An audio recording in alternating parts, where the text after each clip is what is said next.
This is Rachel Jenkin here with Dennis Hillyer, a local resident of Bayfield, here to share his thoughts and memories on water. Well, I suppose as far as my personal memories on water, I grew up in the upper Midwest, and there we just sort of took water for granted, and if anything, we had too much of it. We spent most of our time digging ditches and tiling and everything to get rid of the excess. I moved to Colorado to a dry climate for health reasons, and when I got out here, I found the other side of the coin. Out here, you had to work to get water, and you had to dig ditches and put in pipes to get water to someplace where you could use it. Well, I got into the hauling water thing when the first house I bought in the Bayfield area when we moved here.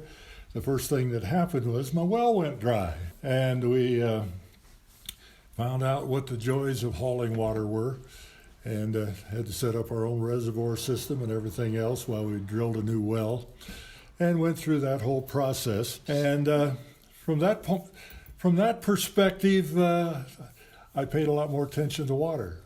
I was fortunate on the property that I bought that had one of the oldest ditch companies in the Bayfield area supplying it, and I actually had some water rights. And the same shovel I used to use to dig a ditch to get rid of water, now I had to use to make the water go where I could use it to grow something. With the property I purchased, I had what amounted to, it's one of the old ditches, and I had a half a share of water. And I thought, well, what in the world is a half a share of water? Turns out on that ditch, it's a significant amount of water. On a lot of ditches, it's very little. And what I had to do then was to understand, first off, a little bit about flood irrigation and getting water to run somewhere. And when you're new at it, it doesn't go where you want it to go. I also learned I had to go buy a pump, get some line and some stuff so I could sprinkle a few areas and a few things like that. Mainly because if I didn't do that, my wife couldn't have her garden or a green lawn, and so I had a little pressure on me. Right? Yeah, in the Midwest, gosh. there were times, and because of all the rain and everything I got, we had to mow our lawn twice a week. Out here, if you didn't water, you might not ever have to mow it. I learned about terms like xeriscaping and a few things like that. But for the most part, my wife still likes her green lawn, and we do keep it green now. And I have enough land where I can actually grow a pasture, and we grow a couple of head of beef every year, for family consumption, that sort of thing. And I actually found after I learned how to irrigate, I kind of enjoyed it. Now that I'm getting older, I'm turning it over to my son.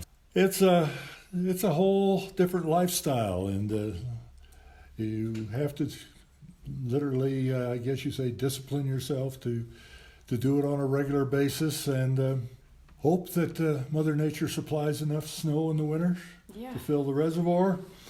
And do I love those monsoon rains, because that cuts back on the irrigation. And on the other hand, those monsoons, I do love those showers because it's nice and cool to sleep that night afterwards. Beyond that, I've come to fully realize that water in this part of the world, in this country, is absolutely the lifeblood of it. It dictates virtually everything that's done. There's hardly a business that doesn't have some kind of dependency on water. Oh, yeah. Even without water, the tourists don't come.